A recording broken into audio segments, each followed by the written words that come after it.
Strike! Peanuts! Get your peanuts! Nice move here. Hot dogs, get your hot dogs here.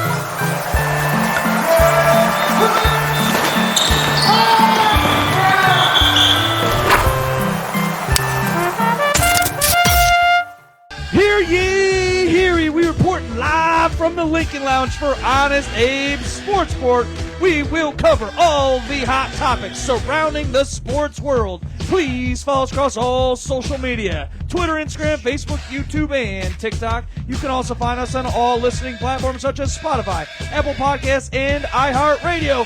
As always, I'm the sexy Kresge George Kresko, and I'm alongside a few sports enthusiasts who are football throwing, baseball bat swinging, basketball dribbling, swinging for the fence. It's a home run. I'm alongside you, Mrs. Rant, Kyle Carini. Hey, thanks for having me. Which I learned his real last name over the weekend is Pike. Yes, thank you. Speed Racer Hunter Combs. Hey, boys. And the man that is with talking with Tito, Round Tripper Baseball Whisperer. What's up, guys? Happy to be here. How the hell is everybody doing? Wonderful. Doing all right? All right. I'll get this light off because Sore. it's blinding Kyle. Would have been better with the Guardians win yesterday, but we're doing all right. We'll get into the Guardians. That sucked. Yeah, it did. As soon as I got home from work. Hunter, you're looking awfully fast over there. Oh, I'm out of breath, actually. It's nice to chill for a second. So how fast were you going this time? About 82. Oh, all right. That ain't too bad. Tito, how's your bat swinging? Good. Doing good. Good. All the glasses are on. Yeah. Oh, boy. I had the Wild Man Wilson inspired me yesterday, so I'm keeping the Yeah, I'm glasses on, surprised too. his couch is dry after Yep. him yesterday. He was Uh-huh. spilling beers all fucked up. It's just On a the show. sunglass heavy cushion right here. You guys had a good old time over here yesterday. Yeah, it was. We had our birthday celebrations on the Abraham Draga Happy birthday, podcast. Marcus, by Hey, the way. birthday. Birthday celebrations on a Monday on the podcast don't tend to go as planned, and it turned into an absolute shit show. Well, gentlemen, let's hop right into it. Let's talk some Tribe. I have this split up in Game 1, Game 2, and then moving forward, just so you guys know. So let's start off with Game 1. Game 1, the Cleveland Guardians had one of the best innings in MLB playoff baseball history with a 5-0 no-out inning. So you guys want to start with Game 1?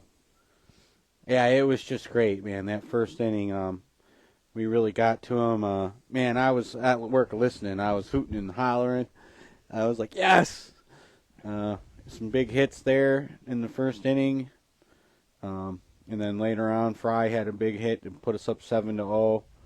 I don't know how many hits we actually had total in the game. But yeah, it was a great win. Everyone contributed. Believe it or not, 7 runs. Scored 7 runs. Fry was the only dude with a multi-hit game. But so I that's do know cool. some of Everyone got some hits. Some of those hits were by guys that were not the usual suspects. So The Lane Thomas trade worked out pretty well. Lane now. Thomas he showed up. he had that huge 3-run homer. First. We got to shout out big. This is yesterday's game, but how about that throw to second base? Yeah, And he almost threw him out at third base earlier in the game, too. And he made a nice catch. Yes. Getting a foul ball. Man, it was a hell of a play. you guys talking about Big Christmas? Yes, Yeah. big Christmas yesterday. Man, he's athletic as shit for that big of a man. Yeah, the Guards, they looked rejuiced there once they got that little break for that first game or whatever, and they came out swinging or whatever. But I knew yesterday was going to be a we all slow knew. pitching duel, and I thought they were going to send Quan home on that one. I don't know why they. I mean, granted it was 3-0 or whatever, so one run wouldn't have really made the difference. But when they stopped him or whatever, that's why I heard people complaining about on the Bleacher Report page when I was listening to it. So, any other more important details from Game 1 that you want to get into? No, it was nice to see Bibby throw 4 2/3 shutout innings. Just because of the structure of the series, we were playing it really safe. There's always off days for the travel day, and then there's a random off day between Game 1 and Game 2. The NL didn't have that. The AL does. I know they brought in each of the 4 horsemen, I think. Yeah. For Game 1. Mm-hmm. But I think a lot of that was just because they hadn't pitched in a week to get him in there and get some work. But yeah, I mean, Game 2 has a lot more to talk about, I think. All right, let's go into Game 2. So this was the Detroit one. got us 3-0. Yeah, we knew we top of nine. were headed for trouble facing Tarek Skubal. He's won the pitching crown, which is ERA, strikeouts, and wins.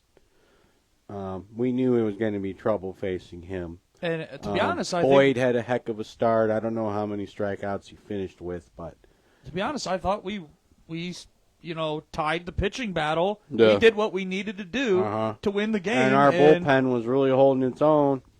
But hey, man, those Tigers, man, now that's 2 series in a row because, they got the Class A with that homer. Well, in the last series, they got the hater. So that's some of the best relievers, closers in the game that they've gotten to. You know what a lot of people are bitching about is Class A came in the 8th inning. And he said that he's only done that 2 other times all season. So, like, people were like, did Vogue make a panic move to have him come in too early? Is it? Yeah, I mean, I'm fine with what he did. It kind of sucks. Like I said, because of the construction of the series, it did sort of, like, tempt him into, like, overusing Class A and stuff because all these off days and shit, I mean – he had such a lights-out year. Like, people, intentionally walk him. Like, you don't really intentionally walk people when you have the best closer in the game. Now, I believe the Tigers actually got 2 singles before that homer. Is that right? Is my memory right? Yeah. Well, whatever happened, happened with Jacob Rogers, whether it was a walk or a single, I remember them lamenting, like, letting the number 9 hitter get a hit, and then that turned the lineup around, and then Carpenter pinch hit it, and they said that just played right into Hinch's hands because he was waiting for Carpenter to bat against a righty all game. I knew just listening to that game that it was going to be like a one homer was going to decide that game, and it just happened to be. I didn't actually see the pitch, but I don't know if he hung a slider or what. You know what's funny is he actually said in the interview after the game he tried throwing the ball into the dirt on purpose. But he threw a slider and it hung up. It hung up. But he said he tried throwing a pitch in the dirt and it just did not go his way, I guess. Yeah, and sometimes, man, it sucks to say this, but maybe sometimes that's just baseball. Yeah. Yeah, because I figured if they go to extra innings, it's the old school way they do it. They don't have a guy on second or whatever. So I figured they were going to save Class A till, like, if it really gets down to it there and for extras, you keep him going. And I don't know. It just... Yeah, they got hot the last they did bring in Eli Morgan at the end of the game, so I think that's going to be like our 5th guy. Yeah, I figured they would bullpen. I figured they would have flip flopped him the way the game was going, but you win some, you lose some, I guess. So now we're 1-1. We go to Detroit, and that's I have series outlook. Yeah, okay. So Detroit ain't saying shit, and they're loving this. One advantage of your rotation being in shambles is the element of surprise.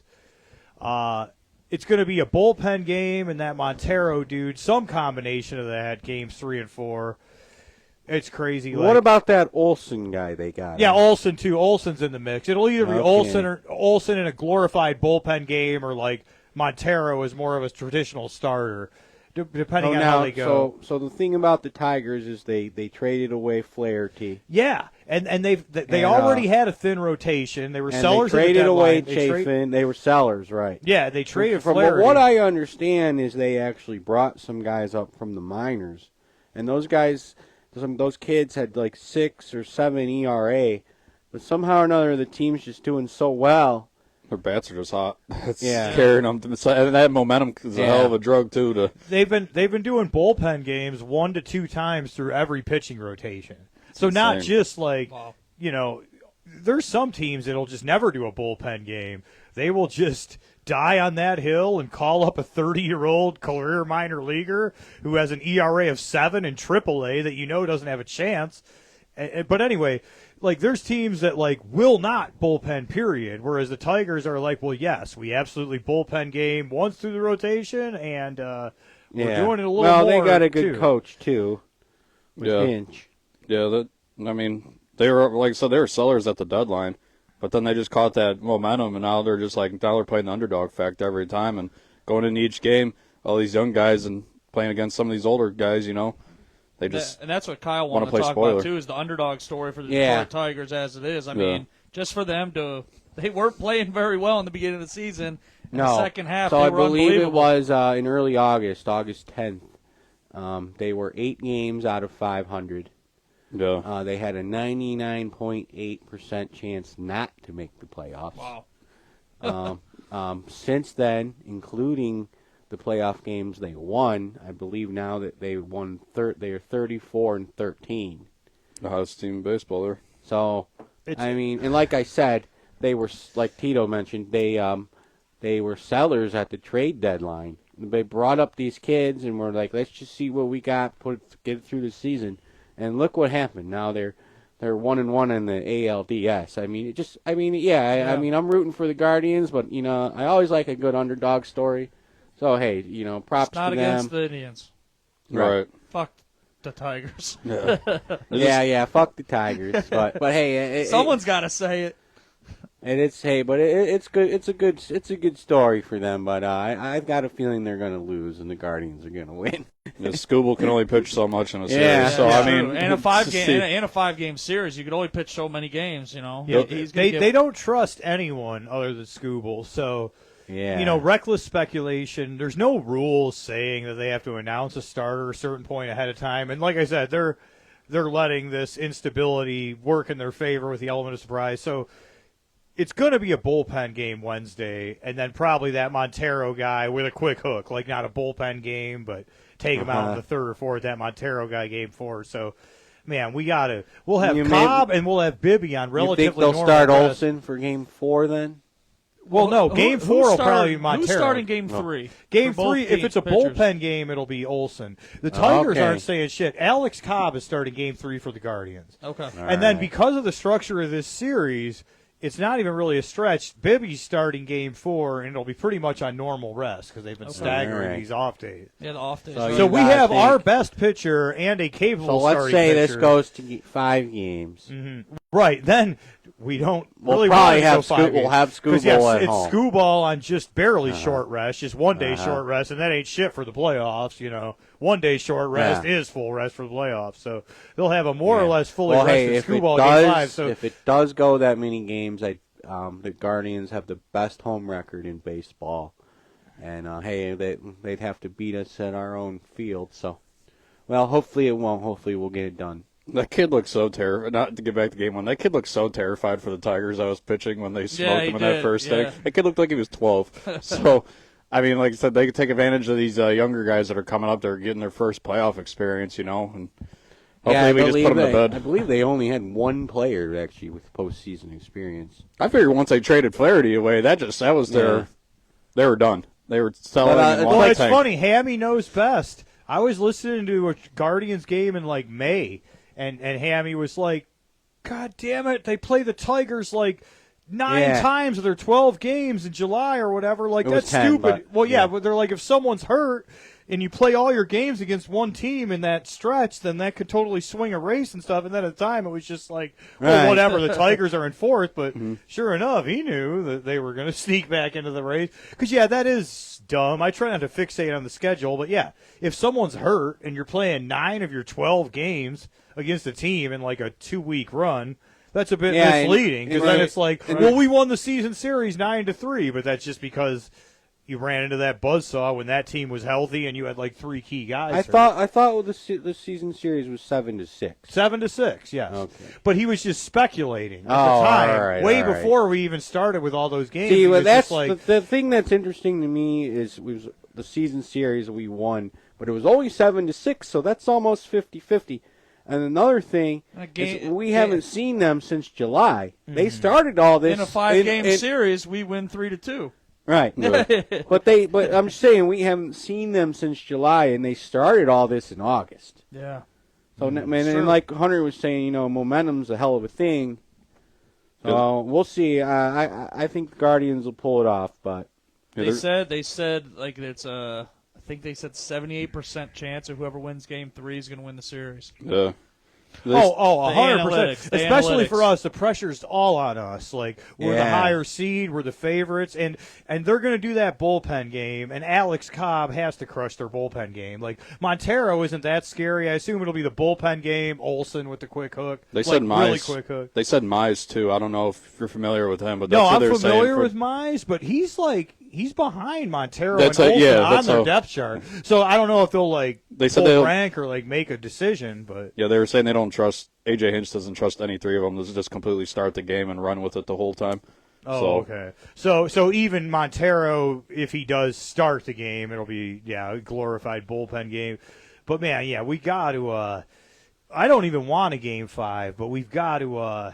Got to win at least one of these. Hopefully both of them. So, and not have with a game them, 5. with their pitching being chaos and these bullpen games, would it be accurate to say, our guys are now seeing the same pitchers over and over? Yeah. Yeah, and it helps out they're in our division, too. That's an advantage to us. Right. Yeah, so they got to get some runs, and they keep leaving these these runners on. The last game, once Scooble was towards the end before he came out, they were leaving guys on base, and that's what killed us. We only had 3 hits last game. Of course, Scooble, that was against Scooble. But, right. They had a killer double play that killed it. So what about that? I was listening to it, but there was a kind of a questionable play. Kwan made amazing diving catch. Oh, and it possibly hit the ground. Yeah. And I've watched it so many times today, and it looks so close. Sometimes I was listening to it. Sometimes it doesn't. But Hammy said, "Well, it looks like this is going to be overturned, guys," and he didn't catch it. And I was like, "There was some good glove work, man." But I did see. They're hands down calling that a trap 80 to 85% of the time, and just that glove work. And even still, it was a gray area. I was still watching the replay, fuck, dude, he couldn't have worked the glove any better. I did see one camera angle where it really looked like he got it. Well, that's what I'm saying. I've watched it in every camera angle. There was a TikTok video I saw, but the way he flips his glove, you can't tell if the ball bounces. It's like a perfect. I can't you have to give it to him. If you say catch, there's no indisputable evidence. So the fact that they said catch, and it was just the ultimate bang bang play. We'll take all we can get in Cleveland right now. Did Detroit challenge it? It was challenged. Yeah. Damn. Just pretty wild. I heard the call, and then I was out of my car for a second. I wasn't too sure. All right, well, hopefully we can get them tomorrow. So I believe tomorrow's game is at 3, right? 3:08, yeah. And then 6. God, what? Why? 6 o'clock start Thursday. And you know what was really nice? That really pissed me off to start yesterday's game? The game was on TBS. Yeah, so what? The beginning of the game, it froze. I thought it was maybe my internet. No, every other fucking channel worked. Then it was TBS, and then there was 2 channels it was on. And then a bunch of people were switching the game to the Spanish channel, so it was playing, and they were like, I don't know what the fuck their commentators are saying, because it was in Spanish, so they were switching to the Spanish channel to watch it. That's 2 weeks in a row. I was pissed. The Guardians have had problems. I was so pissed at the beginning of the game. The Guardians had problems. You stayed yesterday, and then the Browns game. Well, we were at $2. The fucking game was 19 Action News or their channel or whatever. It wasn't working. Yeah, sorry for the inconvenience. It kind of probably did us a favor, to be honest. 3 minutes of the game. Yeah, fuck the Browns. Right. I'd rather watch Warning of. I feel like I'd rather watch that than watch the Browns. Yeah, so we'll see what happens. Hopefully, we just come out swinging hot tomorrow and just end them. We have to. Go Tribe. Go Tribe. Yeah, go Tribe. Don't go to Game 5. All right. Do that if we can help it. I have a little tribute video. This past week, the baseball world lost one of the all-time greats, Cincinnati Reds great. Pete Rose passed away at the age of 83. So I got a quick little tribute video that I found. Here we go. You will not make me cry today. He was a menace. Oh, yes, he was. Everybody on their feet here in Cincinnati and a worldwide television audience watching these moments tonight. All the guys born here in Cincinnati all played the same way. Bust your ass and win the game. When I first got here, it was like playing with a rock star. And a complete dedication to the game summed up, as he put it this way: I would walk through hell in a gasoline suit to play baseball. Rose is coming to the plate. I miss those home run plays at the plate, man. Buster Posey does it. God, I love it. You motivated me to play hard. And his slides are unbelievable. Great player is he makes the players around him better. Pete Rose made us all better. He inspired us to be the best that we could be each and every day. He was the epitome of hustle, of energy, and desire. If he had 3 hits, he wanted to get 4. If he had 4, he wanted to get 5. I've never seen anybody ever like that. So they've done it again. They're on their way to the World Series, which will start here on Saturday. There they are, led by Pete Rose. The Yankees are down to their last out. What a haircut that guy had. Remember the King of Queens where he was like, you look like Pete Rose. Yes. He got a shitty haircut. Yes. That was The classic. Cincinnati Reds win their 4th World Championship. You repeated, you proved you can play with anybody and maybe any team in the history of baseball. It's a great ball club, a great bunch of guys. This is the best club in 14 years I've been associated with. It was strictly a team effort, and we're very happy. He swings and grounds one to right side. He bangs a single in the right field to keep the hitting streak alive at 44 in a row. Line drive upfield, he's done it. Pete Rose, 3,000 hits.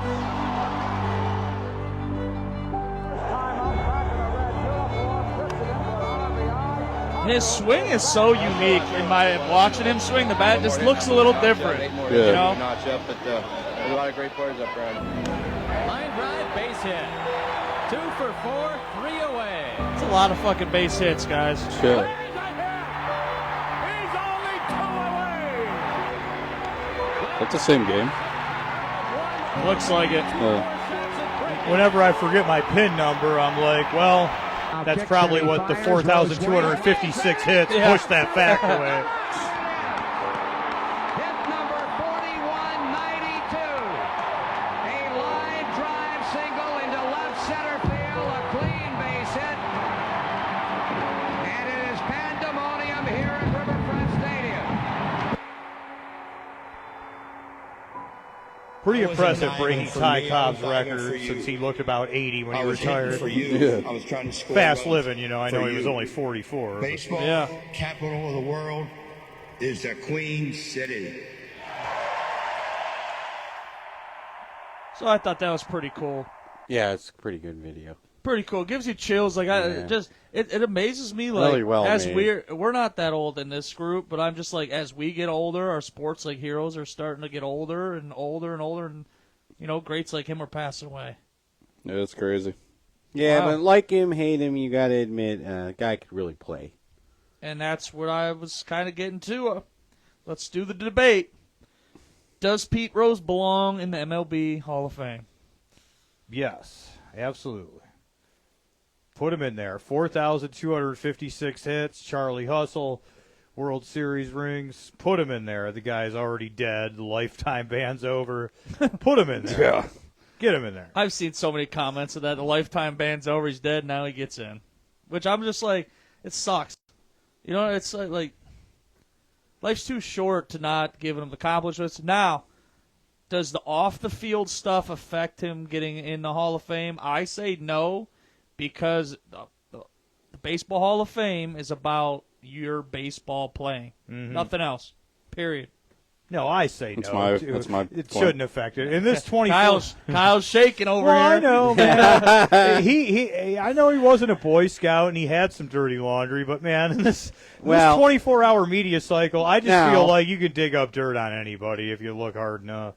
Like, So you guys, come on, you guys both voted for yes. I right? agree, and Get him in. and Put when him we're in talking there. about off the field antics, Ray Lewis is in the Hall of Fame for NFL. Fucking Kobe Bryant raped someone. There's plenty of others. Fucking Brett Favre showed his penis to reporters. like, Yeah. So Well, I'm going to say, hey, but those reporters only told him no 4 times. Yeah. I'm gonna say a solid no that Pete Rose should not be in the Hall of Fame. Really? And I can tell you that from his on the field play, his coaching experience, and his off the field antics. The thing about it was when he was a coach. Now he swears up and down he only gambled on his team to win. On him to win, yeah. And about him getting But hits. So as if he was doing that and he really knew he had a lot of money on this game, what about him keep playing the same reliever? Hey, coach, man, I already been playing 4 or 5 games in a row. Get out there, kid. I need this one. And then another thing, when he's coaching these games, he's looking at the out-of-town scoreboard. Yeah. Because he's got money on them other games.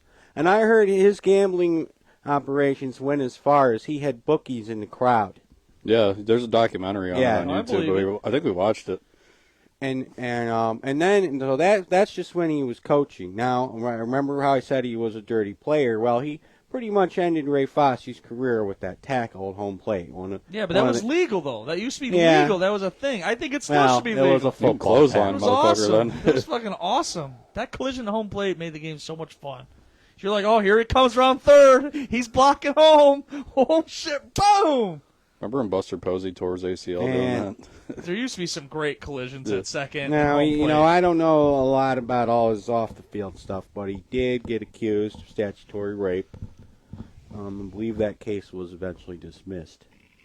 But it did involve a minor. So I'm just saying, there's some questionable things about him. But even if you want to talk about his when he was just a coach and a player, what about when he was a coach and he was gambling? Look what he might have done to his own players so he could try to give himself the best chance to win. What if somebody was hurt and he says, get in there? But now, he wasn't the head coach. Was he a bench coach? No, he was a manager. He was a manager. He was actually a manager. Yeah, Okay. he was a manager. Okay. Mm-hmm. He's in the WWE Hall of Fame, so I guess he's in something. Yeah, he's in the celebrity wing of the WWE Hall of Fame. But I say yes, because I don't think you're off the field stuff. But if you watch some documentaries about him, you might, instead of definite yes, you might say maybe. Or you might eventually, like me, you might move to no. But I got a question for you. If you're going to put him in, are you going to put in all the juicers that were all on steroids? Absolutely. That was the greatest years of baseball ever. The Sammy Sosa, Barry Bonds, McGuire, and fucking the guy from some of those Baltimore. guys didn't get caught. Fantastic. You had pitchers doing it too. But yeah, so you're going to put Barry Bonds in, give him the home run record, put an asterisk by it. But none of them guys actually got caught, right? I think it was just after. They failed for PEDs. Did they actually fail, though? I thought they actually Believe never so. actually got caught with the tests. Most of them have been on the record, yes. Okay. Yeah. Mm-hmm. It was just such the wild, wild west back then. Now the drug testing is so strict now. Like if you take diuretics, which basically can be used for blood pressure, but anyway, they make you piss more. There actually a few years ago there was a slugger. I forget who it was, but he got nailed because he was just taking furosemide, which his doctor had prescribed him. But they said, well, you might have been using that to flush your system. Yeah. So now, the thing is, so if you want to put in the guys that are juicing, now are you gonna say, okay, well, the Astros, you should get that World Series trophy. Yeah, it's all you. Don't worry about it, even though you cheated. So, how far... What do you want to weigh the scale here? I personally think that Astros trophy, you should get an asterisk by it. But I'm just like, the signal stealing thing doesn't bother me whatsoever. Well, they had a sophisticated operation with a high-speed camera. They did their homework, I'll give them that. But I'm just saying, if you're dumb enough to get your signals stolen, your signals aren't very good. Well, they were being stolen on film and broadcasted into the dugout onto a TV, a small TV. But it wasn't illegal. Well, yeah, it was cheating. Home field advantage, I guess. I don't know, but I think the you should thing be in. is, and then I've never been to Cooperstown. I'd love to go there sometime, but when you put in people who cheat, and you know what's that funny? takes away from the guys who didn't. Oh, and you know what's funny? Like, your bus, you're the Hall of Fame, your bus gets put up in the Hall of Fame, right? But there's so much more to the Hall of Fame. Like Pete Rose's, all of his gear's there. Barry Bonds' jerseys are there. Just he doesn't have the bust of his face. I know, up it's a in the Hall of weird Fame. loophole. So I'm just you look at all their stuff. Yeah, but so I'm like, his stuff's there. at the Hall of Fame. His just face will never be as a bust in the Hall of Fame. So I'm just like, Does it really matter, in my opinion? I don't know. It depends. I don't know. Well, there's probably a lot of people who would say, yeah, put him in. And probably, yes, put him in, posthumously, now that he's passed away. But if you look into it more, you're like, I don't know. But just a thing to keep in mind for the viewers at home, that if you put in the people who cheat, and what about the people who didn't? If you ain't cheating, you're not trying, pal. Well. Well, devastating news to, shocking news for the Reds organization. Coach Terry Francona was hired by the Cincinnati Reds this past week to manage their ball club. What do you guys think about this ultimately? Looks like a Dollar General version of the Guardians. I do believe I did say something on social media that I did not think he was done coaching. I think that this guy lives and breathes baseball. I remember even when after he coached for the Red Sox, he was a reporter. Yeah, I mean, Francona will always be a part of baseball, and yeah, as long as he's living, breathing, walking, he's going to be around a team or in a dugout. And I knew he wasn't done. But the thing is that he said that when the off season would come around, he was just working on his health, so he'd be healthy again. So what he did is he was able to work on his health enough to be healthy enough to actually do it, keep going. And I'm glad to see he's back doing what he loves. And big thanks to him. He had a lot of winning seasons with the Indians and the Guardians. I mean, he took us to the playoffs 2 years ago with not much of a team and a low payroll. And, I'm happy to see him back out there. Went to a good place to rebuild at. Rebuild that team up. And I think, like, most coaches want to prove how good they really are. Yeah. Especially at a time in his career, like, he's done it. He's been part of some really good teams, but now, like, the Reds are really not that great. Yeah. So I'm like, now he gets to do it his way, and he gets to build it from the top up. Now he's like, I want to prove how good I am. You know what I mean? Yeah. I think a little motivation there. We'll see what happens. I wish him nothing but the best. Personally, I think he bit off more than he could chew. He's a great manager. I wish him nothing but the best. He's in the National League for the most part until, hypothetically, we see them in the World Series. They're not in our way. No harm, no foul. Like, I hope he succeeds and it goes well. But, the Cubs are going to start spending some money. The Brewers have built a good program. Paul Skeens, if the Pirates can cobble together a hitter. So, we'll see. Like, he was managing with a bit of a degree of difficulty with the Guardians, but we were at least, the biggest fish in a small pond. And now, I think he's going to have a tough time in Cincy. Like, I wish him well, but it's going to be tough, for an older manager with a younger team and a surprisingly competitive division. And I say surprisingly because expectations might be a bit unfairly high for him than they should be there. Like, honestly, I would say next year, realistically, just a winning record is a win. But, the pundits are going to be like, oh, you're Tito Francona. Yeah. And this is the NL Central. Like, get in there and find a way to compete for the division immediately. Like, to me, that's not terribly realistic. I'm not very down on the Reds. I just think that the NL Central, if not a good division, is better than people give it credit for, and he'll be a bit behind the eight ball for, at his stage of the game, a 3-year contract. I think at least the next year or two, they're not going to be the best team, or at least the best two teams in that Central. So no, I agreed. And earlier in the week, I posted this to our Abraham Drinking page, and I wanted to see Cleveland Guardians' thoughts on him going to the Cincinnati Reds. So these are some of the comments that I got. Tim said, my initial gut reaction was betrayal. However, upon thinking about it, I didn't know his health when he was with the Guardians, and his health now is why he's with the Reds. Maybe his health has improved, and winning is in his blood. Baseball's also in his blood, too.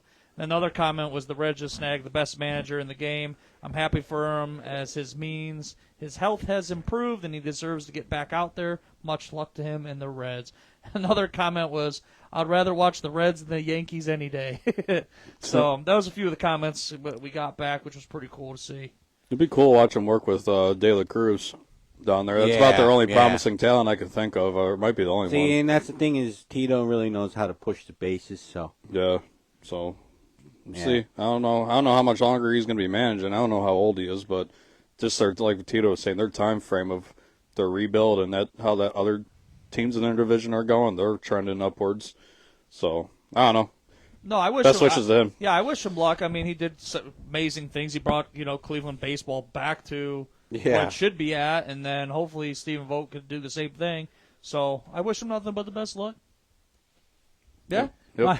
My one buddy was so butthurt. I was like, "Hey, don't forget to catch Talking Tribe with Tito." And he's like, "Tito's dead to me. Did you hear he took the Reds job?" And it's just like, well, we're in the American League. We're in first place. We won our 93 games and got a bye. The only reason it's just funny the people who are like, "Oh my God, the Reds have them." It's like, well, to me that's disrespectful to vote. The only reason why he stepped down was because of his health. I mean, right. He had an apartment downtown, rode back and forth to the park on a scooter. And that's what people thought was so cool. He had a scooter. His whole heart and soul was here in our team, and if it wasn't for his health, he would have been our coach this year. I agree. He had it made, too, literally doing that, and the way the team was going, the owners were cheap as hell, but he was still making it work with what he had. That's the thing, is he's just a really good baseball coach. Yeah. He can do that. He gets the best out of what he has. Yep. All right, moving forward. Kyle, I know you wanted to touch this. Oakland no longer has any damn sports teams. They're all the hell out of that shithole. Yeah. Go ahead, buddy. So the Oracle Arena, I remember the Cavs were playing the Warriors there. So the Warriors moved away to Sacramento. Obviously, the Oakland Raiders are in Vegas now. Yep. And now this has gone on now for a few years. Flag. Yeah, we need a flag out here. Throw the flag. So the only team actually left was the Oakland A's, who were atrocious last year. Yeah. But the thing about the Oakland A's, get a headset, Chris. It took a few years for them to actually find a new stadium, and I know they were going to move, and the fans were protesting, and the team was so atrocious, the fans boycotted the games. But it was nice to see they did all show up for the last game. But I think the thing is the Oakland Coliseum, it just became a shithole. And I never have been there, but just listening to the Guardians radio commentators, whenever they were there, they were like, well, we just had a rat here in the booth, and there's a feral rat out here that just ate a cat, and I thought, I don't know what kind of shape that place was in, but I think it had become a shithole. Oh, and I also heard that their bathrooms would just back up in the clubhouses. Yummy. So I don't think it was any good for the players either. And take a shit in there, and then the feral fucking rat comes up through the toilet.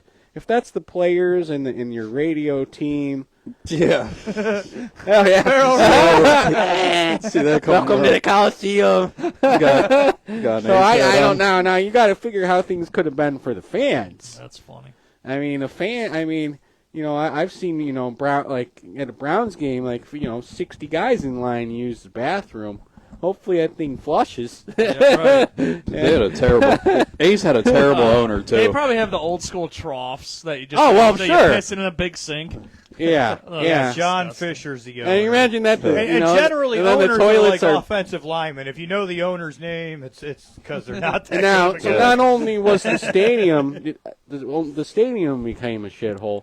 See, now you have the issue of crime. So now, there's an issue. Are you going to be able to go downtown to Oakland and park safely? Are you going to be able to make it to your car safe after dark?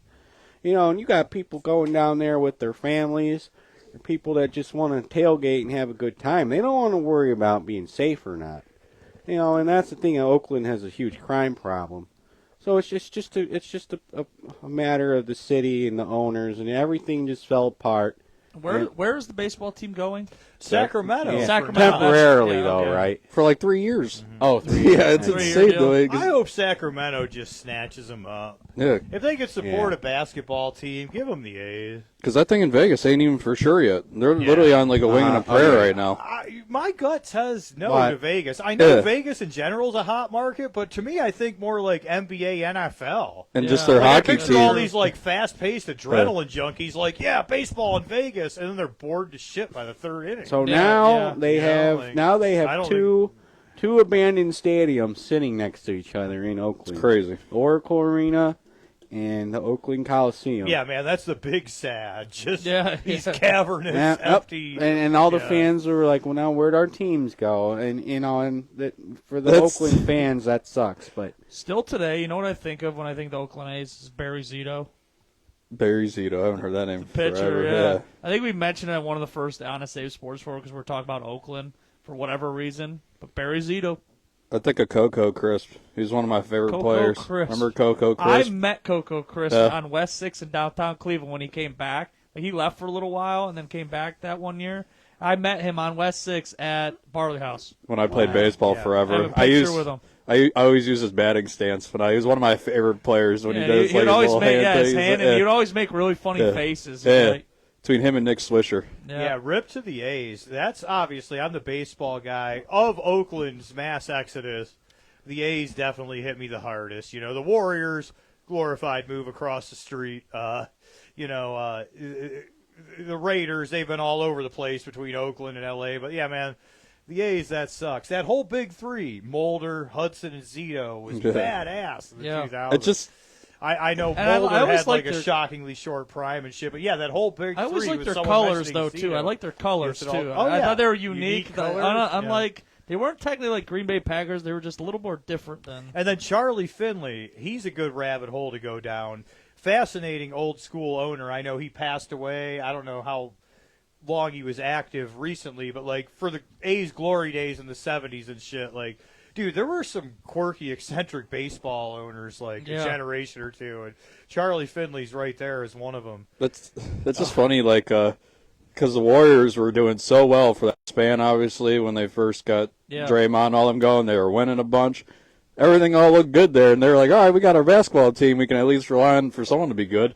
They move. Yeah. And now the Raiders, they're gone. You guys imagine, like, as a sports fan, I mean, we all are sports guys. We all love Like, sports. imagine the Cavs. I mean, gone, we're not even casual Browns sports gone, fans. and fucking Indians are I mean, just gone. we That'd be all crazy. love. I mean, yeah, if we lost all our sports teams, man, Yeah. It'll never happen in Cleveland, though. no, it'll never work. I still remember that my dad just confused and picking up sticks. Like the Browns were gone my high school years. Yeah. Oh, I remember And, like, that devastated. He put my on a dad. brave face, like, that's Yeah. fine, I'll catch up on the yard work, I got better things to do. And then, like, And he's the just first devastated. NFL Sunday, the Browns were gone. It's just like every stick has been picked up for 3 days. He's just, like, picking Bored. up sticks, moping, like, yeah, yard work, I'm catching up. I It's remember like, my yeah, dad we- was so we missed pissed the at Art team. Modell. So pissed. Everybody was pissed. That's Cleveland history. Well, we got to do it. We got to get into our fucking This comes shitty the Browns. ugly part of the show. Let's get ugly. I'll start because I'll be quick. What the hell's What do we going got? on with our Cleveland Browns, gentlemen? Man, we're 1-4. We're a depressing 1-4. Do you want to do a game recap first? We'll from just Sunday's game or just overall Browns? Well, just overall Okay. Browns, and maybe this is overlapping the game recap. It's just, man, like, game script. It's, Deshaun Watson threw for 125 yards. We were down by 4 touchdowns reasonably soon into the game. It's just, in today's NFL, like, and this is not just me piling on. Everyone knows that I generally sympathize with Watson more than anyone should in this area, but it's just... we're down 4 touchdowns, and he throws for 125 yards. Like, this is a 2024 NFL. This is right. We've got journeyman, shitty 38-year-old redhead he quarterbacks had accidentally throwing for 300 yards, and we're chasing a 4-touchdown lead, and he threw for 125 he had a yards. single-digit QBR. Second time this season. Again. Right. He's the only Egregious. he's the only quarterback in 5 bad. seasons to have single-digit percentage. The Twice. Browns' offense is now ranked last in the NFL. They haven't scored over 18 points this season. They're horrible. That's fucking Despite terrible. having the highest payroll. So what's that tell you? I know everyone keeps rubbing that in our face, like the two-step. We're expensive and we're anemic. We're expensive, Not a but good we look. suck. Dude, they had like the QBR stuff or whatever. Like he was like 28th, I think, out of the 32. The bottom four was like, I forget the other two. I know one was Brissett because he had that terrible game against the Jets. Yeah.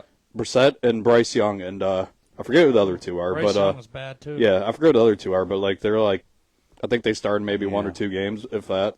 Just like how Bryce. Oh, I don't know. did, but- I know we changed offensive coordinators. I know we got some offensive line injuries. But I think there's a coaching problem going on here because we're still getting a lot of stupid penalties. Bad penalties, like 12 guys on the field. Like, that shouldn't happen. Twice. Twice, Twice man. and three well, plays. there was on defense, it was happened twice, and then once on offense. Yeah. They just like, how does that happen? Well, we've had that's a coaching discipline problem error. for a while, but that was just masked by like the winning and heroics last year. Because we were, I mean, maybe not quite to this degree. It but still we were seems like alarmingly Deshaun Watson. It penalized seems last like year, there's too. guys open that he doesn't see. Well, there's a few. There's just some bad throws that he was making Yeah. too. Like, he had time in that first quarter, and he missed wide open Amari Cooper. He did the fake drag and then back to the sideline. Just missed him. That one with Jerry Jeudy when he dropped it, that's what snowballed into that when he walked off the field or whatever. There was a couple. It's so irritating. I hate to compartmentalize our problems into memes, but I saw this one meme, obviously probably from like a Commander's page or something, and it's just like, man, Jaden Daniels, he reminds me a lot of Deshaun Watson, except for the fact that like his team respects him and he can throw downfield and like doesn't take stupid sacks. Right, and I I was just listened the whole with, thing. And on that note, this team respects him. Like, is something going on here where like the team and the players just don't really like Watson? They had that mandatory player meeting earlier in the week. Yeah, which didn't really help. It didn't help at all. But I'm just thinking, I think he's lost the locker room. I think he's lost the locker room. Offensive linemen, when they don't respect you as a quarterback, they ain't blocking for you. Mm-hmm. Trust me, I've been there. And then a lot of people I've yelled at offensive linemen before. You're right. It doesn't work out well. Yeah, and a lot of people try and cover up that narrative. They're like, these are professionals. They would never roll down and take a dive. And sometimes it's more subtle. It's not quite as simple as like, fuck this guy, I'm not blocking for him. But it's like, if you don't like a guy, it's like, maybe you kick your adrenaline into overdrive if you like a guy, and then maybe you don't if you don't like a guy. It's not as simple as just taking a dive. Dude, when you're respected as a player. Yeah, if you don't respect a guy as much, you're not going to. And I hate to say it. Block is hard for him. And we'll get into it later on in the show. It's actually right after the Browns skip. But, now that Baker's in Tampa, dude, I've heard those guys love him because he's fiery, he's respected. He turned that team around. I mean, after Brady left, they thought it was going to be rebuilding. They're competing for a championship. He's had that's been the most consistent team outside of the Chiefs. That's been the most consistent, player-wise team. That team has barely changed at all, besides Fournette being gone. Yeah. And then they got Cade Cotton that came up. He caught to the last year when Brady was there. But, he has stability, and that's huge for a freaking quarterback. And if you remember, do you remember when, they said Baker lost locker room? Remember that? Yeah. I think a lot of that was because of the feud he had with OBJ. Well, I was just going to say, look at the divas we had in that locker room. You had OBJ, Jarvis Landry. There was issues with the divas with him because he was still young. Was dumb with OBJ's dad. And there's still wide receiver dads doing that. Elijah Moore's Moore. Dude, O'Dunsey, the Bears' dad, was doing the same thing. I don't know if you guys read about that. It's just crazy. It's like, how do you not see how poorly received that bullshit was with Odell Beckham's dad and then just be like, you know what? I'm going to be a hands-on wide receiver dad and talk some shit. No, don't do it. It never gets you anywhere. And it didn't help that he had that pending lawsuit. So I did do some read-up on that pending lawsuit. I know we mentioned it before. I have it in here somewhere. Go ahead. Yeah, there it is. So now that attorney that was representing that plaintiff, now I'm not a lawyer, but I can tell you that lawsuit was handled confidentially. So there's a confidentiality clause so that the plaintiff and the accuser cannot go to the NFL to discuss. This is what it says right here. It says the accuser won't likely cooperate with the NFL, so that means the NFL really can't suspend Watson under the personal conduct policy. Right. So what, you got hush money then, basically? Yeah, we're stuck with him. It was like $1 million, I believe, that she ended up getting. It's insane. So we're stuck with him.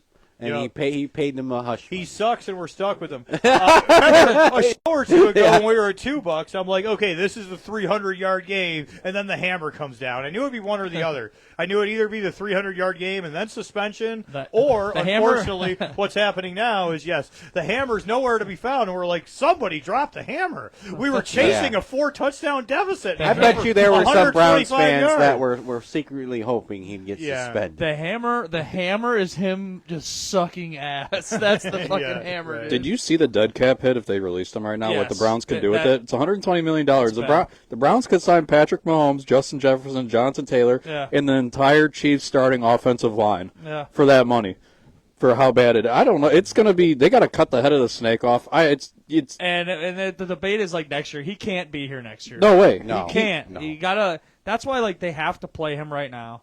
And, if my thing is, if you know you're not bringing him back next season, get the fuck rid of him because you're going to have the cap hit regardless. But now you're already 1-4. You can't keep losing. Stefanski's the puppet for the Haslam, so if the Haslam's wanting to start, he's going to start, and if Stefanski has his hands tied. And Stefanski's his own. I think. He's his own victim, too, with his calls. But it's such a billionaire ego going on right now with the Haslams where that was their guy that they flew down to freaking Houston to go meet with Watson. Yeah, we talked about this, dude, Stefanski he was fucking jerking off going to see maybe he was jerking Deshaun off, but that was his guy. Yeah, that he wanted to go see. It's just I don't know what I mean. This year's already a loss, so I don't see him starting by the bye week. By the time I give him 2 more weeks of that. Yeah, if it's as bad as it was. Well, that's the thing is Barry and Haslam and DePodesta want Deshaun to start. But now they don't want to look stupid, right? They're trying to make it work any way that they can. Even if Stefanski doesn't, now how many games do you want to lose? I don't think it's up to Stefanski. I think they're telling him the fucker's playing. We're paying him $230 million. He's I fucking think what playing. They need to do is just bench him, start Winston. But you can never go back. See what happens. You can't ever go Give back. Winston a solid 2 or 3 games, and if we're winning. Let Watson warm the bench. Yeah, but then they look really stupid. Just admit you messed up. If Jameis Winston comes out and has a 300-and-some yard game and he lights it up like Flacco, dude, then they really look real stupid because we wasted 5 games on them. I mean, they kind of already have going into the season with Flacco, and then, DTR didn't have one of the greatest starts. We won that game against Pittsburgh, but, it's just crazy how that offensive line, there's been some injuries now, but just the way they kept winning with these quarterbacks that technically isn't their main starter. Yeah. They have all the success, and then Watson, he'll play a game or two, and they sucked every time. It's such a, I don't know, they got to do something here. Yeah, especially in this game, fucking Sunday against Washington, dude, we looked horrible. Yep. It was like a high school team going up there against needs somebody. to be major changes. Horrible. Tear it down to the studs. And we're still I still don't get it. We're throwing the ball 25 times. We should be just running the football as much as we possibly can with anybody. Jerry Jeudy, run the ball 100 times in the game. Don't even throw it. Yeah, they just kept stepping in their own way. They had one good pass down at the beginning of the second half to Cooper, and then after that they just hit a freaking railroad. I don't get it. It's just nothing's. Yeah, something's seriously We're hard to wrong watch, here. man.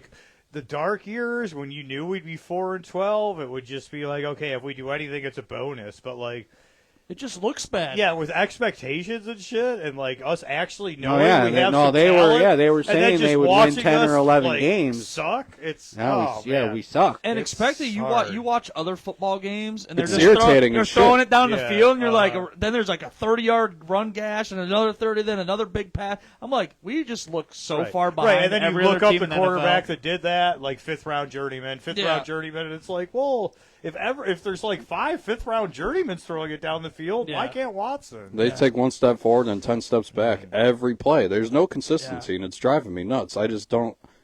I don't get it. And they've just looked super bad. Literally, I seriously think the 0-16 team could beat this team.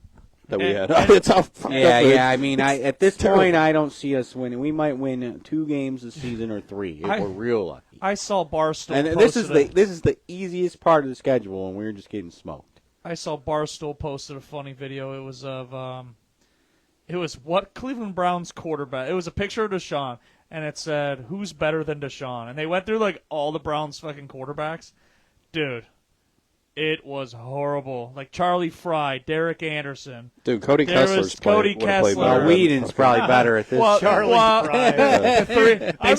They said one quarterback that was the worst out of probably worse than him was Deshaun Kaiser. Dude, when we that was the name they got. Funny Charlie That's probably Fry, the only one, really. Funny Charlie Fry story. When we drafted Charlie Fry, I was so puzzled. I'm like, okay, this guy kind of looks like an American white guy. And then I heard him talk. I'm like, what ethnicity is Charlie Fry? And then, like, my friends had to have that awkward talk with me, like, Charlie Fry is an American white guy. He's just so unintelligent and poorly spoken that he'll, like, lead you to speculate that he's, like, from a different country or something. Because they literally interview him, and he'd be, like, trying to throw football and do good. Yeah. And it's just like, do you wait, is this guy like a caveman? Do you remember when Brandon Whedon got stuck under the swallowed American flag? by the flag? Yeah. Do you remember that? No. Yes, just when you wanted to take the Pepsi challenge and say American that flag. Charlie Fry. Oh, yeah, all right, I saw that video. The flag ain't Brandon You mean the Whedon. American flag. Yeah, it was like the big-ass, the 100-yard American flag, and he just gets eaten. Right. He just gets so it's actions versus words, like who's dumber, Whedon or Fry? It's like, well, I don't know. Like, Whedon does dumber stuff, but, man, if the audio's on, you got to go Fry. So, yeah, that was just a dark era for quarterbacks. That video had me in tears. I shared in the group chat, Osama bin Watson. Oh, That dude tweeted. They're talking about it again today on the show or whatever. That was like the most liked tweet that's like the Pat McAfee show has had in a minute. Like everyone was still talking about it. It was hilarious. Oh my god, it's So when does Chubb return? We've talked about it. I still think it's against Cincinnati in 2 weeks. He's going to have his mega return, and hopefully that's our savior to the season. I think that's all we have left to look forward to. So I do believe that even though they activated him off that PUP list, they have a time frame where they have to bring him back. Correct. I think it's 3 games. Yes. Okay, so they have until the Cincinnati game. Yes. So yeah, which is 2 weeks away. Yeah, so they have to either bring him back for that or re-put him on the IR. And then he misses another 4. Oh yeah, so they'll bring him back for the Cincinnati game. Right. I don't know how many touches he'll get, but I think they think that's the savior to our season. It's our first division game. And one thing I also heard was, so the Browns are 1-4, yes, but they're 1-1 in the AFC games, so which is huge because the NFC losses really don't matter. So you're 1-1 in the AFC, which I was like, But we needed Baltimore to lose. We're not catching Baltimore. Well, that's the thing. And man, it's a shame. It would be a different narrative. But you still have to play Baltimore twice. You have to play Cincy twice. You still have to play Pittsburgh twice. This was the games we needed to win because now you're in the fucking gauntlet, man. They got the Eagle. They got the. I know we're gonna get into next couple games, but we really need to get him back and see what he can do, and because now we're at the point where we've lost too much. Yeah. I mean, if we keep losing, I mean, now you can pretty much forget about the playoffs now. Unless we go on a serious win streak now, we're done. Or other teams start losing. I mean, we got the Eagles coming off a bye week already this week, so it doesn't get any easier. We're not going to win against the Eagles. They've been a disaster. Are we all in agreement that probably that it's Cincinnati? And I called that, I want to say, 2 months ago. Yeah. Yep. Boom. Yeah, we'll see. All right, let's get into the remainder of the season, or the next 2 weeks. Fucking at Philly, which I don't see us winning that. I just don't. It's still going to be the most irritating thing about the Browns is the game. 24-7 Eagles. The way I don't know. We might not even score next week. I know. A long 64-yard field goal, maybe. I feel like I've seen the writing on the wall too many times with this stupid ass team. Is like the games that we're supposed to win, we get absolutely decimated, and then the games that we're going to get smoked in. Somehow, Watson will play a decent game, or it'll be some bullshit. I mean, the Eagles are their own train wreck right now. I mean, they got absolutely whooped by Baker the last time. They had zero. What was it, that first quarter? They had 0 yards or something? Like, total yards? It was insane. But, I mean, they have a bounce. I mean, their bye week's so early in the season, too, so that's why it threw me off. with them, but yeah, they got smacked. This will be the Eagles bounce back game. I think it's gonna be about 32 to maybe 3. Yeah, it's 10. 33-10. Garbage time touchdown 30, that we get. I'll say 35-10. Yeah. All right, so 33-10, 35-10. And I think what are the two receivers? I can't think of their names. Brown and Smith. I said 24 to 7. I don't know if they're playing. They've still been nursing those hamstrings. But I think Brown is is their back. Oh, okay. For this game, I'm like, of course they come back for this game. What was your They haven't been played, so they need that statistics against the fucking Browns. That's why they're like, oh yeah, 14. I'm coming back for that game. 14-3 Eagles. 14-3, only 14 points. Yeah, dude. Wow. If Emerson's getting cooked by a fucking third string wide receiver on Washington, just imagine what he's gonna have to deal with.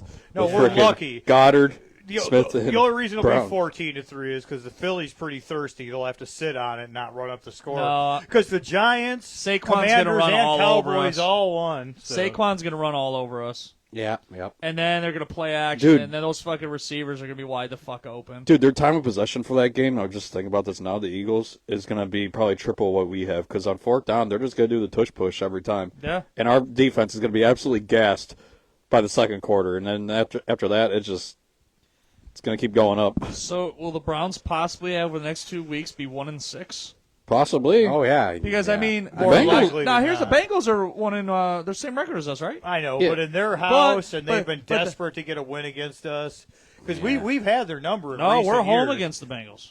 Yeah. Oh, that's the home. H means we're home. Okay, got it. Yeah, home at Bengals, and then we're at Eagles. Okay, well that helps a little, but still the Bengals are. Well, that doesn't change how It desperate doesn't. the Bengals. It doesn't are. help when Deshaun throws 2 picks and just sucks. All the fans are just going to boo Right. the team. The Bengals and us are both going to be desperate, like behind the 8 ball with bad records, and the Bengals. Oh are no, I would say here's the if difference the Browns between- keep playing as bad as they have, it's not going to be an advantage to be at home. It'll work against. And here's the difference between the Bengals 1-4.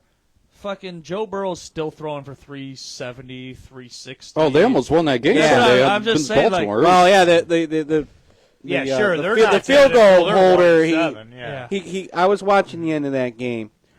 So they went to kick a field goal, and their kicker, I'm sure, probably would have had it, but the holder grabbed it and then dropped it. Yeah, he dropped it and tried to set it down real fast, and then Yeah. by time the kicker He didn't fucked up have the it kicker. straight. Yeah. He didn't have it straight, so it just hooked it. Yeah. I seen the score was close towards the end. I wasn't. So our 1-4 is way worse than Oh, the yeah. Bengals 1-4. They're bad. Their worst loss was the first game of the year against the Patriots. After that, now they got the Yeah. Jamar Chase bullshit set aside, and he's been killing it too the past 2 games. Like I said, the one thing that I'm looking forward to is if Chubb does come back, it's going to energize the Cleveland Browns roster to play for Chubb, because Chubb's a locker room guy. We all know that. Like he's what you want in a teammate, especially you see at it, home. He works hard. So I think we're going to lose here. I think we beat Cincinnati at home somehow, some way. We got Burrow's number. And I was going to say, we've had Burrow's number over his career. These 2-4? Yeah, but I know. I mean, as much as Deshaun Watson has destroyed the team's morale in the locker room, I think getting Chubb back might help. Yeah.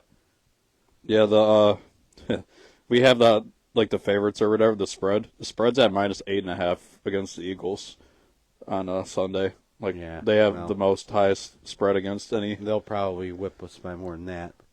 I put this graphic up here because Tyler Huntley on the Browns roster earlier this season won a game for Miami Dolphins this past week. He was the starter.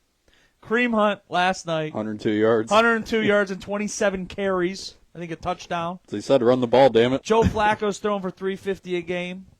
Baker Mayfield, we know. I put him in the center because we know what he's doing. But I'm just saying. I had to put this graphic up here because the Browns organization looks kind of foolish right now. Yeah, I don't know if you got another slide for that Thursday night football game, but what a game that was. I do. We're going to talk about the Falcons here in a minute. Did you see who the kicker was for Washington on Sunday who just kept booting on us? Remember Austin Seibert? We drafted him in the 4th fucking round, and he was terrible. Yeah. It's like another Cleveland thing. Damn, I wish I would known. I put that graphic. I just thought about it, too, because I was seeing him like, Seibert. And I'm like, where the fuck do I remember him from? And I'm like, wait a sec. He's that kicker that we all of a sudden wanted to draft in the 4th round thinking he was automatic. That dude was trash. Garbage. He was horrible here. Yeah, because I got Kareem Hunt on my fantasy team, and I picked him up when I heard about when Pacheco went down. And I'm like, they're probably gonna bring him back. 'Cause they need a big back guy, and he's a menace in the end zone. But, You guys ready to get into our NFL game of the week? Yep. Yeah, I will say this was the best game of the season that I've seen. I'll let the little music Let's video say, you want me to give my rundown in my Yeah. NFL Films voice?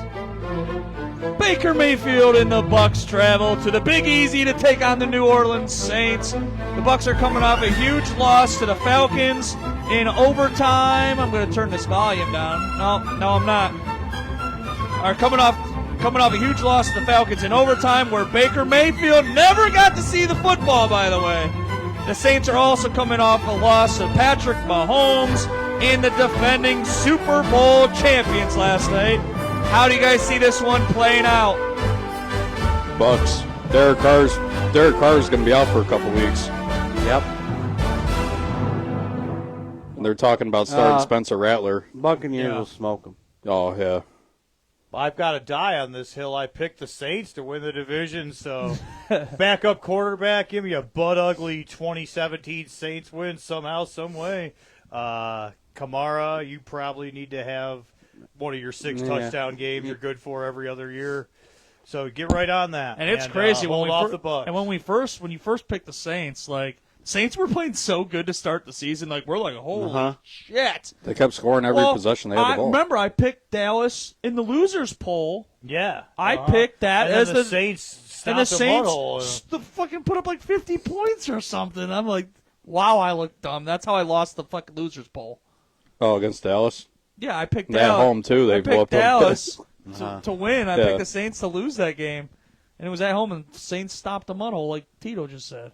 Yeah, I mean, I think it'll...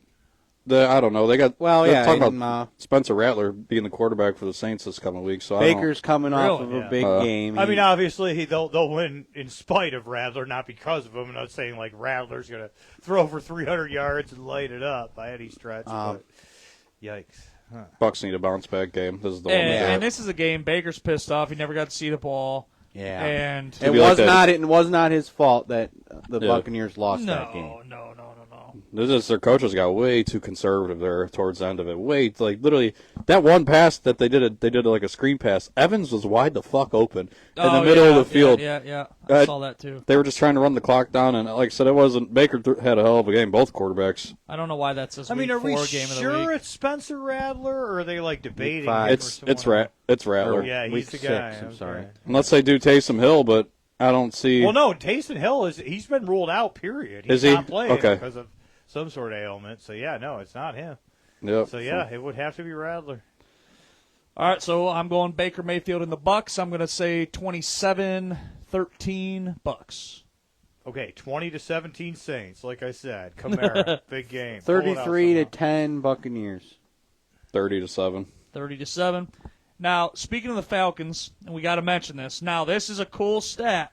Yeah. Kirk Cousins is the only player in NFL history to pass for 450-plus yards for 3 different teams: Falcons, Redskins, Vikings. Okay, so when he did it with the Vikings, that was when they had that historic comeback. I think it was 33 points. Yeah, and they came right back. Yeah, 460 yards, and that was 2022. This is probably back when the Bengals were in the trash can, because it was 2016. Well, they had the trash can, but they were still respectable because they had Andy Dalton. They had A.J. Green. Yeah, so that was the heart of the Dalton Green. It wasn't the worst. It wasn't the worst. They were 9-7 wild card losers like clockwork. Yeah. They would get in and lose the first round. Who was the head coach? But hey, that Marvin was Lewis. Marvin Lewis. Yeah. I watched that Thursday night football game. It was a great game. Kirk Cousins, 509 yards. I mean, it seemed to me like the Falcons just kept making big plays. Well, you know what's wild? The Bucs had the game won. Yeah. It was a game-sealing drive. The rookie running back ran for the first down to win the game, and he fumbles the football to give the ball back. Yep. The game was over. They were out of timeouts. They had nothing. But they got it was a back. great game. I mean, both teams were going back and forth, and it went to overtime. Like you said, Baker didn't get a shot at it. But you need to get. They need to figure these. I mean, I just love those great football games where they're going back and forth. They need to fix the overtime rules. Couldn't get my eyes off TV. Just these a great, Falcons could be 5-0. They could be 0-5. Great football game. I would say that was the game of the year so far. No, absolutely, it was good. That was the most Kirk Cousins thing too. With that game was he threw for 509. is they inducted Matt Ryan into the Hall of Fame for them that night. Yeah. And he had the passing record at 502 for a game. And he this, broke it. This dickhead comes in and steals his thunder. Steals the thunder, getting inducted. Yeah, that was a hell of a game, though. And the guy who made the game-winning catch, former Brown, Kadero Hodge, remember him in preseason? Yeah. It was just not a good week for. Yeah. It was not a good week for former Browns. No, players. you're right. It reeks. Say it again. Reeks. Yeah, fucking general managers. So I thought that was team. cool. All right, but hey, shout out to Kareem Hunt, though. It's good to see him fuck back. that guy. Fuck Willoughby South. Fuck Willoughby South.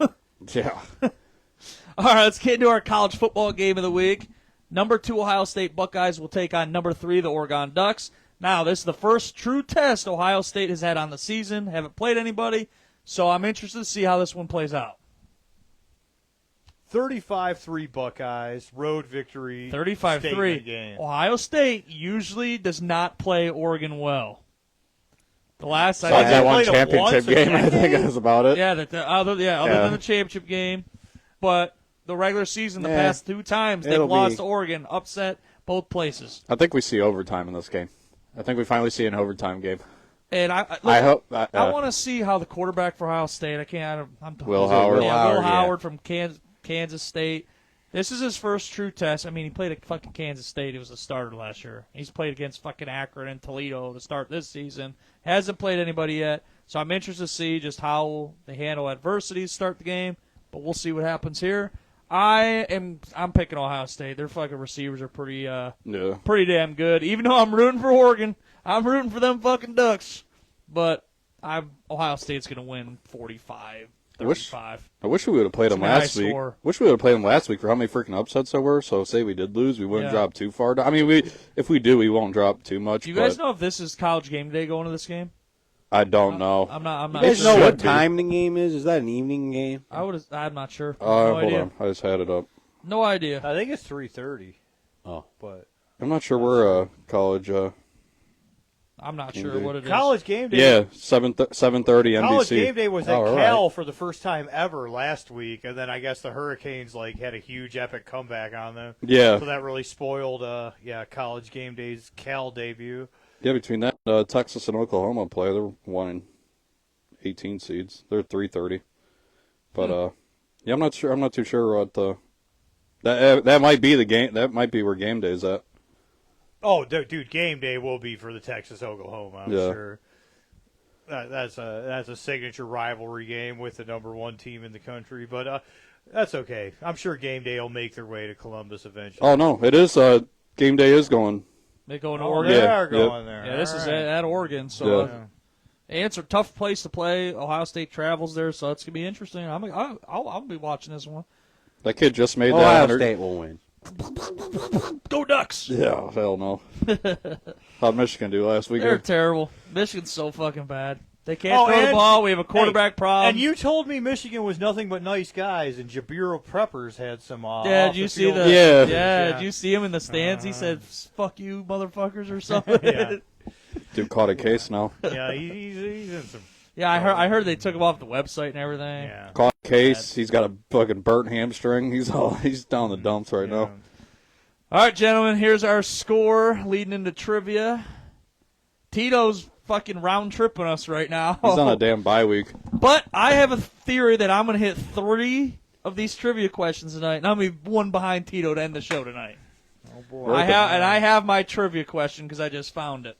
We're getting like the first round pick, the first overall pick of next year's trivia. The way Kyle and I are going. Yeah, right. At least I'm on the board. Yeah. All right. Let's do our NFL trivia. Here we go. Tito. All right. Start us off. Super Bowl 50. Who was the victorious team in NFL Super Bowl 50? How many years ago was that? What Super Bowl are we in now? Well, let's think about when the Super Bowl started, and then 1970. Think about 50 years from then. So 1970 would have been 2020, the COVID year. What was the question again? Put your phone away. Which NFL team? I was getting my question up. I swear to God. I was researching my question, too. Yeah, I had to bring it back up. Which NFL team won Super Bowl 50? 5-0. 50. Super Bowl 50. What Super Bowl are we on now? It's the COVID year. Well, let's remember, I don't want to name years or give too much away, but let's remember the Green Bay Packers won the first 2 Super Bowls during a certain that was 1970 time was the frame. first Super Bowl. But, yeah, who? So it'd be 2020. Which who won NFL Super Bowl team won 2020? Super Bowl 50? I gave you the year.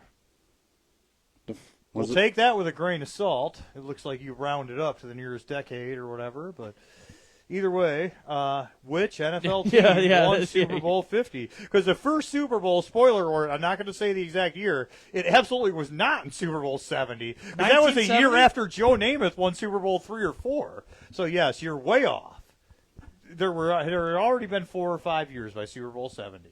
I thought 1970 was the first Super Bowl. Absolutely not, no. Joe sure? Namath won the Colts Super Bowl. No things while we're answering. No. I'm going to guess the New Orleans Saints. Not the Saints. Okay, one guess for Super Bowl 50, 5-0. Who won? Not the Saints. No, it wasn't. I'm going the Patriots. Not the Patriots. They did dominate that general era, but yes, there was an outlier there. What so Super Bowl are we in now? Was it Pittsburgh? It's got to be 57 It was not or Pittsburgh. 58, right? So we have no Pittsburgh. You get one no more Saints, guess. No Patriots. You get one more guess. Super Bowl 50. 50. Was it Denver? It was Denver. Was it against Carolina? Over Carolina. Yeah, that's how I thought. Yes. That would be my first guess, but I'm like, there's got to be. Mm-hmm. Fuck. All right, so my question would be a good. Are we doing football questions, or are we doing? My question would kind of be a good follow-up. It's supposed to be whatever, but I usually ask football questions. Okay. Just to So my question, I already had this prepared before we discussed this last one. But so this is a good segue. So what year was Super Bowl I? What 2 teams played? And, well, I was going to ask who's the MVP, but you probably won't know that. So if you can name the 1966 Packers versus Chiefs, Bart Starr MVP. You got it all right except for the year. What the fuck just happened? All right. Well, I was gonna say someone piggyback off that. I was gonna say Packers, but Packers is right. After that, MVP was right. Yeah. After that, I couldn't. 1967. You got Bart it. Starr, Max McGee. Yeah. Oh man, 1967. Quit Bart catering Starr. these old ass questions to the oldest person on our show, you fucker. He's like teaming up with you or something. All right, you hey can give Tito, it to him. I'm gonna ask this question. Here's the answer. He's close enough. Now, you know the head coach? Was it Lombardi? Yep. Yeah, already. And you guys should know this pretty quickly. Which NFL team has their logo only on one side of their helmet? The Steelers. Fuck you. God, that was quick. It is the Pittsburgh Steelers. He's not the only one catering to me. Everyone's catering to me because I'm killing it. 9. Little did you know the winner of trivia has to buy us all a bar tab at the end of the year. No, I'm just kidding. Mine's Worth pretty. it as long as I can make fun of you guys. all the time. Mine's pretty older one, but I mean we should. Right. No, you should. Tito's over here licking chops. It's a Browns one, so at least. Ooh, I'm good with the Browns. In the Browns' first 10 seasons, who was their main quarterback? Who was the star quarterback? First 10? What do you mean? First 10 seasons, yeah. Otto Graham. God damn it, Tito. Damn it. I was just about to say that. Well, this is just. I even took an extra breath for fun. Yeah. Come on, guys. Fucking dude. Well, you're never catching Tito. No, not down 10-1, no. Jesus Christ. Tito's on a bye week. Yeah. Baseball question next I can't even put a 0 in. Hey, we need Tito to miss the episode. Right. You mean another episode because I'm already one behind, but yeah. Oh, yeah. All right, I have it written there. I need to update that. So you're No, fuck that. Keep him at 1. Just so you know. Hey, so we forgot I to went over. we forgot to talk about the Alabama upset. Oh, I meant to talk about that at the college football game. Go ahead. Oh yeah, I don't have a logo. I did see. Unbeaten. That was a hell of a game. Unranked Vanderbilt beat Alabama, and I actually had a small wager on Alabama to win that game by 11 points. But I did see they did get upset. I did watch part of that game. I remember there was a 4th and 1 that Vanderbilt had, and it looked like they went for it, but if they didn't get it. Alabama was going to get the ball back and possibly be able to score it. At this point, Alabama was only down by 2. But Vanderbilt's quarterback saw a receiver broke away, and he made this amazing throw. And there were 2 guys chasing him, and the receiver was running and caught it, and then went and scored. And it was just too many points. Alabama couldn't catch up. But I did see that it was one of the, as far as the odds, one of the biggest upsets in the history of sports, even more than the Miracle on Ice in the 80s. I loved the goalpost that Vanderbilt carried all the way and they actually hauled it 3 miles to the river. Vacation. Yeah, they were carrying the goalpost. He's like, "What the fuck?" Now, if I'm wrong, didn't Vanderbilt upset someone last year? And they did the same fucking thing. They carried the goalpost out of the state. Tennessee did it, or too. Maybe that's what I'm thinking. Okay, yeah. all right. I mean, Vanderbilt did win a big game earlier in this season that they were the underdog in. Okay. I mean, that poll had more rushing yards than There's Jerome a funny Ford. video of the security guard pretending to care, but then not really. There's literally like one security guard, and then it's like 18 people with like a hand on the goalpost, and then the security guard like, hey, stop. Stop it. Oh, and he's just like, fuck. Can you imagine it was crazy. Like, they were hauling it, and then when they finally got it to the river, okay, they were like kind of like we're chucking it in there. And it almost looked like some people were going to get hit. Yeah. See, now for me, it's not so much the carrying it; it's the uprooting it. Yeah, like it being more. How do they manage to do that? Yeah, and then, just somehow these upsets happen. You blink an eye, they storm the field, and they just how about it's a 3-mile walk to the river with holding that fucking thing, bro? Adrenaline and anger. Well, I guess they kind of like some beer. Yeah, they were there. Yeah, you could do anything. Can you imagine, like, just standing on the field celebrating while they're taking the post down? Because the way the angle is on it, you got to have people on the bottom of it pushing it down. So the top of it comes down, fucking smacks them or whack them. Yeah, I hope nobody got hurt. Yeah, that's insane. I hope they did. You imagine chilling at your house and just seeing a fucking goalpost come flying down the road. Just like, what the? Give me a beer. Let's go. It's like a bunch of ants moving around trying to get this freaking thing out of here. That's all I like about college. I mean, I'm not a big college football fan, but like shit like that, I love watching. The upsets are pretty cool in college football. And the thing is Vanderbilt pulled away ahead early. Can we agree? Alabama couldn't catch them. Can we agree that's worse than Michigan losing to Appalachian State now? Hell no. Absolutely not. No. Hell no. Vanderbilt's in like a reputable division. Yeah, that was Appalachian State's in the same conference as like the Southwestern North Dakota Truck Driving Academy. I had to attempt that. Okay. Yeah, sure. That was a season opener too. That was the best part about it. They had game day and everything. It was bad. Like, this is a game just to get their feet wet or whatever. Yeah, right. It was bad. Oh, that was a good one. We'll see what happens. Well, gentlemen, any final last words, skid marks, before we end the show? Go Buckeyes. Yeah. Go Tribe. Go Buckeyes. Yeah, big Tribe game tomorrow. Hopefully, by the time our next show, the next series should be. Well, hopefully we're still playing. That's yeah, but we gotta hope that. Finally, I thought you were about to say, finally, The Rock has come back. But I thought that's what you were about to say. Similarly dramatic. Finally, Detroit is first to open with a right-hander, which will lead to our counter-strike of unleashing the Manzardo. All due respect to David Fry, Manzardo's going to be in the lineup game 3, and he's going to be a fucking problem.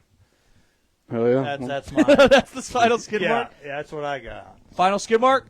Go Tribe. Go Tribe. Kyle? Go Tribe. Go Buckeyes. All right. My final skid mark, as always, is always live and die with the deep ball. Well, there you have it. As always, I'm George Gresko alongside Kyle Carini, Hunter Cobes, and the baseball whisperer himself. Please share the show, tell a friend, follow us across all social media. Be on the lookout for our next sports report coming in the next couple weeks. Don't forget, Honest Abe could tell no lie. Goodbye. Later. See you right. Peanuts. Get your peanuts. Baseball is hot.